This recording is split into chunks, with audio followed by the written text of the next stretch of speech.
When money is tight, a new car slips down our list of priorities, and with more than a 50% drop in new car sales in the last year, it's clear that the downturn is having a deep impact on the Irish motor industry.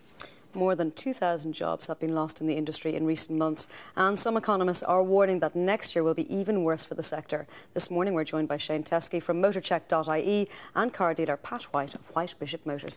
Good morning to you, Shane and Pat. Good morning. Pat, I'm going to come to you first. You don't look it, but you have been in this industry for a very long time, and you do say that this is the worst you've ever seen it, Pat. I was around in the 70s, 80s and 90s recessions, and I can tell you this one is probably the one that's biting in hard. The reason why I say it's biting in, I would blame a lot down the way the tax was introduced here in Ireland here.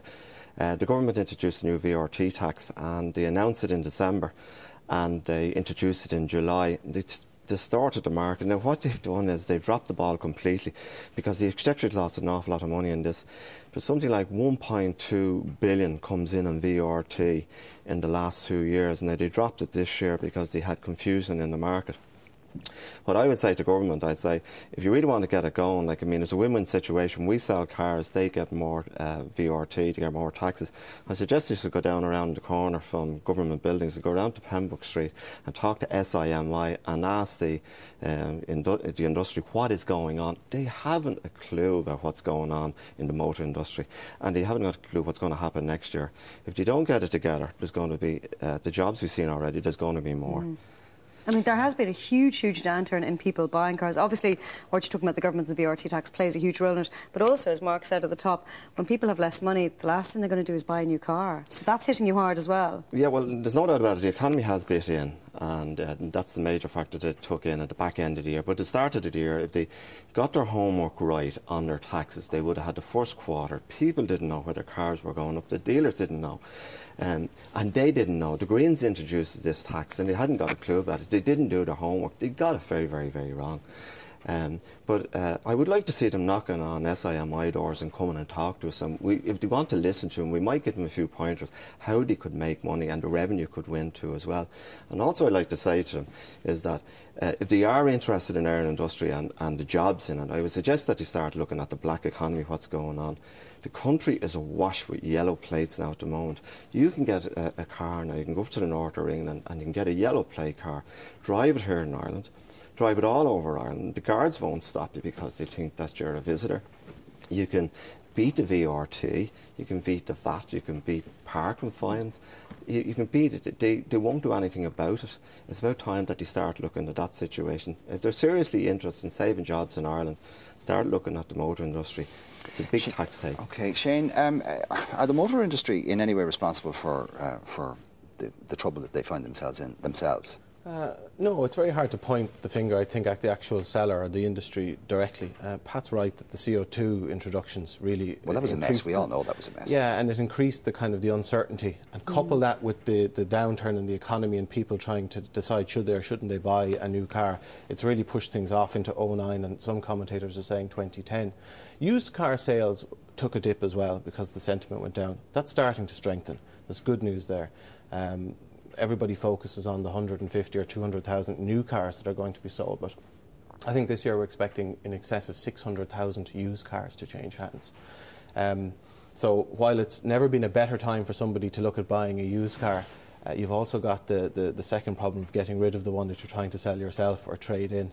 And unfortunately, a lot of people started looking towards the north or the UK for cars when the CO2 was introduced first.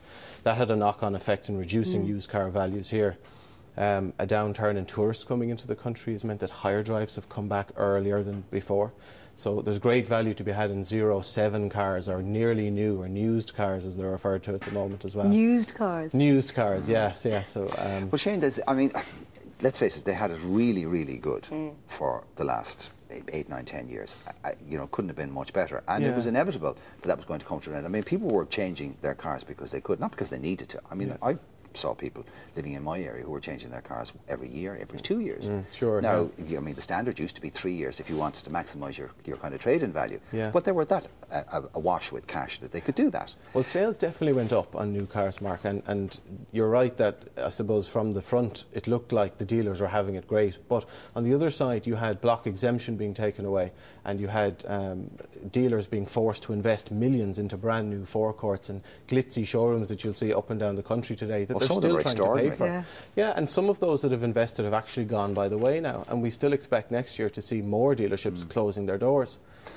The other thing is, of course, is that, and Pat, you can come in on this if you like, I mean, modern cars now are so good that you can actually drive them comfortably. If you look after them, you can drive them for 10 years. And there's absolutely no need to change your car, realistically, other than for vanity and for, well... I don't say that, Mark. I want them in every year. But, you know, the truth of the matter is that your product is very good. It doesn't need to be changed. There's no doubt about it, and you did mention the point too as well, that we had it good for years. Yes, we had it good for years, but the people that were coming in buying cars, they were having it good too as well. It was a wonderful experience going buying a new car. I experienced families coming in, young people buying their first new car. It was great. Let's keep it going. But there's a win-win situation for the government and also for the garages too as well, is that there's a tax there. If they get their homework right, we can all make money. But running a dealership too as well, we employed, last year we had over 63 people working for us. We're down to 35 now. So we had shed jobs. These are all young people that have mortgages, and high training goes into developing your staff. The manufacturers and distributors force huge standards on us to train these people, so huge investments go into our staff. It's sad to see those people going out of this industry. We need them. So, Pat, the chances are the government aren't going to take a skip and hop around to Pembroke Street and pop in to find things out. So if they don't, and they probably won't, what strategies are you going to adopt yourself in your dealership to try and see yourself out of this? Well, business as usual, get out there and sell.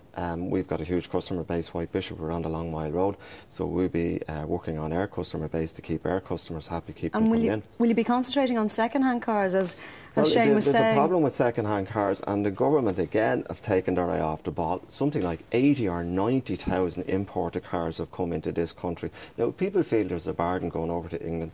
Off they go. We can all go up to the north and do our groceries and our shopping there, but what are we going to do to our economy? It's a short-term problem. You're going to save yourself some money, but the long-term problem for the economy, it's not going to be good. Well, Pat, you know as well as I do that an awful lot of motorists out there, punters out there, feel that where their cars are concerned, they get screwed. Now, not necessarily by you, because you didn't create VRT and the double taxation. But they do feel that they get screwed royally where cars and transport are concerned.